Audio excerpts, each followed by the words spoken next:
때 아닌 오늘 이제 선거 유세 현장에서 액션 경쟁에 좀 불이 붙었습니다. 윤석열 후보의 그 어퍼컷 세리머니 유세가 이제 화제가 되자 이재명 대선 후보가 가만히 있을 수 없다 뭐 이런 거였을까요? 오늘 돌연 이 슈팅 세레모니를 선보였습니다. 어떤 모습이었을까요? 영상으로 보시죠.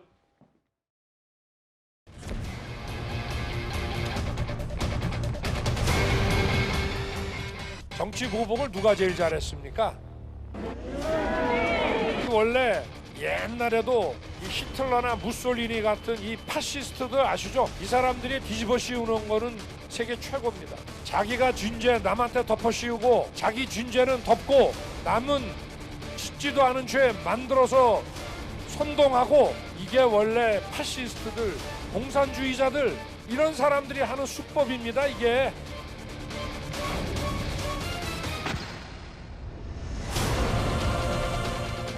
내가 성남 FC 구단주였는데 전북하고 싸우면 판판이 졌어요. 올 때마다 지고 잘하면 비기고 어쩌다 한 번씩 이기고, 그때까지 졌던 한을 담아가지고 깔끔하게 제가 슈팅 한번 하도록 하겠습니다. 슈팅 내용은 뭐냐면 코로나19 여자 까는 거 확 한번 쳐불겠습니다.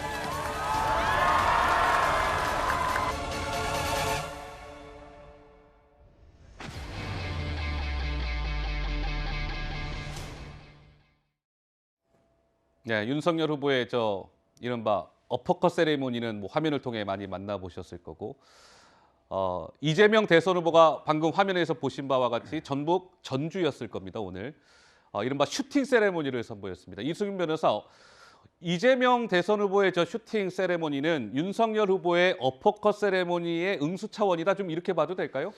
저는 그런 의미도 있다고 생각합니다. 어퍼컷 세레머니가 자신감을 표현하는 건 좋지만 자꾸 코로나 방역 기간에 마스크를 벗고 너무 자신감 있게 하는 행동들이 자칫 오만하게 비춰질 수 있다, 이런 생각이 들고요. 또 이재명 후보 같은 경우는 이 세리머니를 했잖아요. 발차기 세리머니를 했는데 이것들이 지금 코로나로 인해서 굉장히 힘들고 거리 두기가 계속해서 연장되고 있는데 왜 지금 코로나 손실 보상에 대해서 100% 보상을 안 하느냐. 그리고 100% 손실 보상이 안 된다라고 한다면 영업시간 제한 12시까지 풀려야 된다라고 이제 강력하게 이제 주장을 하고 있는 거고요. 그래서 이제 추경에서도 지금 일단은 소상공인들에게 예산 지원해야 된다는 게 일단은 통과가 되지 않았습니까? 이제 본안 회의가 있습니다만, 그럼에도 불구하고 김은혜 의원 같은 경우는 뭐가 급하냐 이러게 하는데 정말 소상공인들 많이 급하거든요. 그런 측면에서 저는 이재명 후보가 표를 얻기 위해서 지금 지원을 안 하는 거 아니냐, 이게 굉장히 절박하다. 대선 전이라도 지금 바로 지원을 해야 된다는 것이고요. 윤석열 후보가 자꾸 정치 보복을 누가 제일 잘했나라고 하는데, 실제 그러면 이게 만약에 문재인 정부가 정치 보복을 한 것이라고 한다면 결과적으로는 본인이 검찰총장이고 본인이 중앙지검장이었는데, 그러면 문재인 정부의 하명을 받아서 하명 수사로 정치 보복을 했다는 건지 좀 이해가 안 되는 측면이 있고요. 자꾸 대장동 그분과 관련해서도 A 대법관이라는 것이 언론에서 지금 밝혀지고 있는데, 자꾸 대장동의 몸통을 이재명 후보라고 한다거나 확정적 중범죄자라고 하는 것이 결국에는 본인이 말한 히틀러나 무솔리니처럼 상대방에게 어떤 범죄자 프레임을 씌우는 게 아닌가, 이런 생각이 듭니다. 알겠습니다. 참고로 이재명 민주당 대선 후보도 오늘 경기도 화성이었다고요? 네, 화성에서 이제 마스크를 벗고 유세를 했다고 하고요. 참고로 말씀을 드리고요. 이도훈 의원, 왜 말씀하실 거 있으세요? 그러니까 이재명 후보의 발차기를 보면서 약간 두 가지 생각이 드는데, 첫째는 뭐 그 발차기가 역동적인 모습으로 하는 건 좋은데, 그 발차기는 뭐 외람되지만 제가 그 태권도 유전단자입니다만 할 때 무릎을 펴고 이렇게 한꺼번에 들면 조금 그 허리하고 허벅지 같은데 부상의 위험이 있습니다. 태권도 할 때도 그렇고 그 축구 할 때도 이제 그 FC 구단주였으니까 무릎을 먼저 나오고 그 다음에 이제 무릎 위에 발을 이렇게 들어야 되는데, 지금 보셔서 한꺼번에 들어올리지 그러니까 않습니까? 굽히지 않고 한 번에 쫙 올라가네요. 그렇게 되면 굉장히 무리가 올 수 있기 때문에, 날씨가 춥기 때문에 이 점은 굉장히 좀 조심을 하셔야 될 거, 참모들이 좀 얘기해 줬으면 좋을 것 같고. 두 번째는 뭐 상대가 하는 거에 대해서 굉장히 잘하는 부분은 어느 당이든 따라서 하는 건 그거 굉장히 좋습니다. 그래서 어퍼컷을 그 상대하기 위해서 발차기를 하는 것도 좋고, 근데 이전에 이제 AI 윤석열이 이제 조금 그 인기를 얻으니까 이제 AI 재밍, 그 이재명 후보도 그 AI 그 저기를 만들어서 네네. 이제 그 홍보의 활동을 하는데 어떻게 보면은 이제 선거에서 조금 그 자꾸 이렇게 따라하는 게 보이면은 조금 그 어떤 창의적인 콘텐츠를 그 생산하는데 당에서 조금 그 저기 그런 힘이 붙이는 거 아닌가 그런 거 평가를 받을 수도 있기 때문에 그 부분은 좀 감안을 하시는 것도 좋을 것 같습니다. 오늘 이재명 대선 후보가 이른바 저 슈팅 세레모니를 선보이자 허경영 국가혁명당 대선 후보가 소환이 됐습니다. 소셜미디어에 글을 올렸습니다. 혹시 화면이 준비가 되어 있습니까? 허경영 국가혁명당 대표의 글도 있을 텐데 먼저 이준석 대표 먼저 글을 보죠. 자, 아무리 급해도 허경영 후보의 무궁화 발차기를 따라할 줄은 몰랐다. 허경영, 이재명 단일화 각도 본다. 이런 글을 올렸고 허경영 국가혁명당 대표는 소셜미디어에 어떻게 올렸습니까? 무궁화 발차기 표절 논란이라고 하면서 공약도 베끼더니 이제 발차기까지 베끼는구나 하면서 허경영 국가혁명당 대표도 입장을 올렸어요. 김성환 평론가 뭐 이렇게 즐거워하십니까? 아니요. 뭐 공중부양을 따라했다 그러면 제가 이해하겠는데요. 발차기 한 번 했다고 내 거 따라했다고 얘기한 건 참 그렇지 않습니까? 그리고 발차기 한 번 했다고 그걸 가지고 이렇게 뭐 의미부여를 해서 얘기하는 것도 좀 그런 것 같고요. 뭐 선거 공간에서 뭐 과거에는 대규모 군중 집회를 하고 그렇게 했는데 지금은 그렇지 못하잖아요. 지지자들에게 일종의 힘을 주는 행위로서 몸을 써서 뭐 어퍼컷 할 수도 있고 발차기 할 수도 있다고 생각하거든요. 네. 근데 그거 하나하나 의미 따지기 시작하면 뭐 한도 끝도 없을 거라고 생각하고요. 일단 후보가 좀 자신감 있는 모습을 보여줘야 하잖아요. 그러니까 선거라고 하는 건 결국 일종의 새몰이이기도 하니까요. 그런 자신감의 모습으로서 저런 행위를 하는 것은 뭐 이렇게 저는 나쁘다고 생각하지 않아요. 그러니까 그것 자체를 가지고 우리가 누구 걸 따라했다 아니다 이렇게 얘기하는 것 자체가 좀 옹색한 논리인 것 같습니다. 예. 자, 윤석열 국민의힘 대선 후보 오늘 오전에 문재인 대통령의 정치적 고향이라고 할 수 있는 경남 양산을 찾았습니다. 문재인 대통령 보란 듯이 정권 교체 목소리를 높였습니다. 들어보시죠. 부패의 썩은 악취가 이 깨끗하고 맑은 양산의 공기를 탁하게 만들고 있지 않습니까? 어떻게 3억 5천만 원 들고 가서 8,500억을 들고 나옵니까? 그 자체가 부정부패 아닙니까? 이번 대선은 5년마다 돌아오는 그런 대선이 아닙니다. 나라가 망하느냐 흥하느냐 우리의 자유민주 질서가 존속할 수 있느냐 사라지느냐 우리 미래 세대에게 앞날이 있나 없냐를 가리는 그런 선거입니다. 자, 반면에 이재명 민주당 대선 후보의 어제 오늘 유세 키워드는 단연 대장동과 방역이었습니다. 들어보시죠.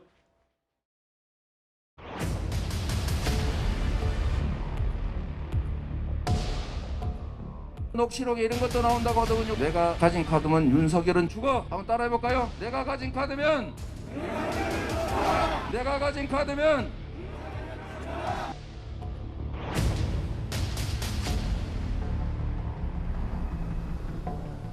여섯 명 이상 10시 넘어 모이면 안 된다고 하는 게 그게 말이 되는 소리입니까, 여러분? 제가 사실은 오늘 이렇게 얘기하려다가 참모들한테 절대 하면 안 된다 이렇게 제지받은 얘기였습니다. 뭔지 궁금하시죠? 제가 당선이 되면 밤 12시까지 3차 백신 맞은 사람들 다 영업해도 되는데 혹시 걸리면 다 사면해주겠다 이런 얘기 하려고 했더니 절대 하지 말라고 그래요. 선거 끝나면 3월 10일에 그렇게 조치하겠습니다, 여러분. 네, 최병무 평론가 먼저 그 이재명 대선 후보 같은 경우는 뭐 내가 가진 카드면 윤석열은 죽어를 지금 외치고 있는데요. 이게 화천대유 대주주 김만배 씨 뭐 녹취록에 등장하는 표현을 빗댄 거죠. 그렇죠. 김만배 네. 씨가 정영학 회계사하고 그 서로 대화를 나누는 과정에 뭐 형이 가진 카드면 윤석열은 죽어 이렇게 얘기를 했는데 그 앞뒤 맥락을 보면 네. 뭐 자기가 무슨 카드를 가지고 있다는 걸 전혀 내비치지 않고 있어요. 그런 점에서 본다면 자 이게 허풍이냐 아니면 실제 무슨 카드가 있느냐 뭐 이런 걸 이제 여러 짐작을 가능하게 하는데 사실 그뿐만 아니고 그 김만배 씨가 한 얘기 중에 보면 또 뭐 이 대장동 얘기를 쭉 하고 대장동의 수익 얘기를 하면서 또 이재명 게이트 얘기도 하고 있거든요. 네. 그렇게 따지면 이 김만배 씨가 실제 과연 이 정영학 회계사와의 그 대화록에서 하는 것들이 어디까지가 사실이냐 하는 것들은 지금 누구도 얘기할 수가 없고요. 그런 부분은 아마 검찰이 저 녹취록의 상당 부분을 지금 풀어서 다 가지고 있을 거예요. 네. 그래서 앞뒤 맥락 뭐 이런 것까지를 종합해서 봐야 판단을 할 수 있을 텐데 현재까지는 뭐 이런저런 그 이제 공방이 있는데 그것과 관련해서 뭐 저 윤석열 카드가 과연 뭐냐 아니면 뭐 이재명 게이트라고 김만배 씨가 얘기한 실체가 뭐냐 이런 부분에 관해서는 현재 우리가 그냥 짐작만 할 수 있을 뿐이다 이렇게 얘기할 수 있겠습니다. 근데 그 이제, 우리 예, 이 얘기는 안 할 김성환 수가 없는데요. 처음에 그 정영학 이른바 녹취록이 나오고 난 다음에 그때 언론이나 아니면 국민의힘에서 뭐라고 했어요? 그분이라는 표현 나왔다고. 그분이 이재명 후보라고 얼마나 몰아세웠습니까? 그렇지 않아요? 근데 그분이 지금 현직 대법관이라고 얘기를 하고 있는 거 아닙니까? 그럼 사과를 해야죠. 그렇지 않습니까? 그것 때문에 얼마나 많은 언론에서 그분이 이재명 후보 아니냐고 얘기했어요. 네. 근데 녹취록에 그분이 현직 대법관이라고 얘기하면 이재명 후보가 아니란 얘기잖아요. 그거에 대해서 아무도 이런 방과하지 않아요. 잘못한 것에 대해서. 네. 그 부분에서 저는 인정해야 된다고 생각하고요. 이게 녹취록 내용이 이른바 대장동 일당이라고 하는 김만배 씨, 정영학 뭐 이렇게 네. 해서 모여가지고 자기들끼리 수익 분배 어떻게 할 거냐 이걸 논의했던 거 아닙니까?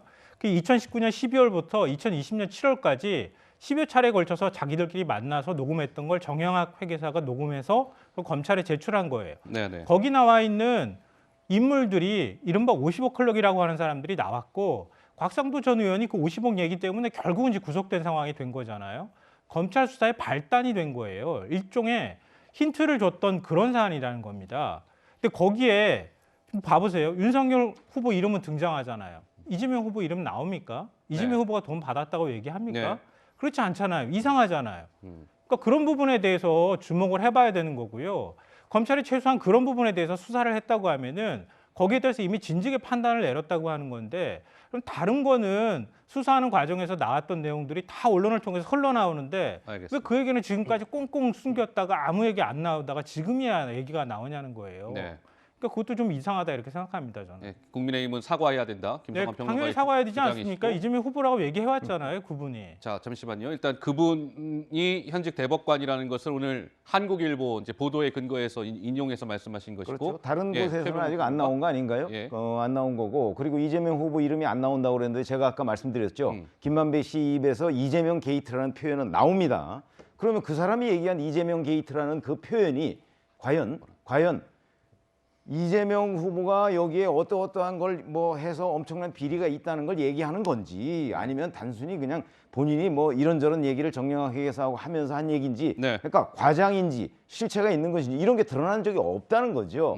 대장동 그분 뭐 한국일보 오늘 아침에 나왔더라고요. 자 그것도 그러면 그 얘기는 과연 또 과장인지 아니면 그게 그분에 관해서 확실한 무슨 실체가 있는 것인지 네. 이런 것들을 하나하나 규명해야 되는데 자 기본적으로 지금 검찰은 뭐 예를 들어서 뭐 윤석열 후보 편이냐 뭐 이재명 후보 편이냐 우리가 그거 판단하기는 어렵지만 뭐 대체적으로는 언론에서 친정권 검사들이 그 주로 지휘부를 형성하고 있다고 생각하는 거 아니겠습니까? 네, 네. 근데 마치 검찰을 못 믿는다는 식으로 여기서 표현을 하면 그거는 좀 어이가 없다 저는 이렇게 생각합니다. 아니, 검찰을 못 믿는다고 제가 말씀드린 건 아니고요. 검찰이 수사를 처음 시작할 때 대장동 수사가 왜 속도가 붙었습니까?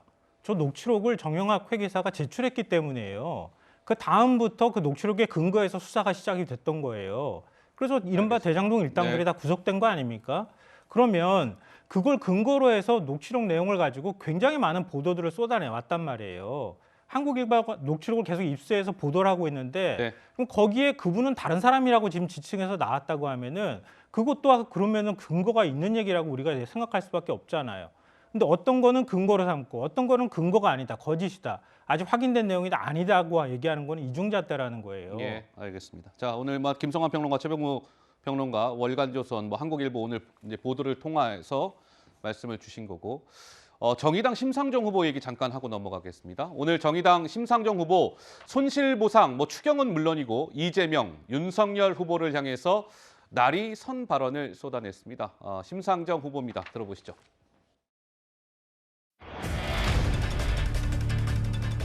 저는 이재명 후보, 윤석열 후보에게 분명히 말씀드립니다.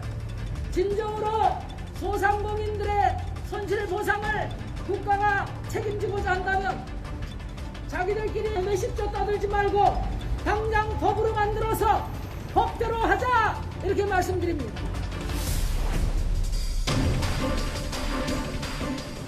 대통령이 이렇게 능력도 자격도 없고 부패한 측근 최고위층에 갖다 놓는다면 대한민국의 미래가 어떻게 될 것인가 한번 깊이 생각해 봐야 합니다. 부인이 주가 조작 의혹에 휩싸여 있습니다. 이런 대통령에게 대한민국 경제를 맡길 수 있습니까, 여러분? 네, 심상정 정의당 대선 후보 윤석열, 이재명을 모두 까고 있다 이런 평가가 나오고 있는 가운데 내가 국민의힘 이중대냐 윤석열 후보는 너무 모른다 비판조차 어렵다라고 얘기했습니다. 심 후보의 이런 전략 이승훈 변호사는 어떻게 평가하고 싶으십니까?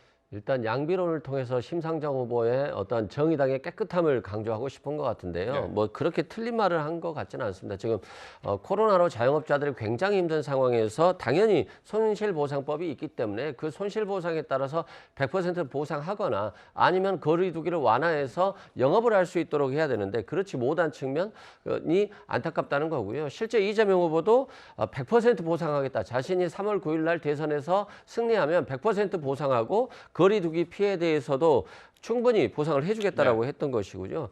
반면에 윤석열 후보에 대해서는 너무 몰라 비판조차 할 수 없다는 거니까 결론은 윤석열 후보가 검찰총장만 하다가 나왔기 때문에 실제 대통령 후보로서 국민들께 뭔가를 보여줄 수 있다는 것들이 남의 지식을 차용해 올 수는 있지만 자신의 것을 보여주는 것이 도대체 있는지 의문스럽다는 거고요.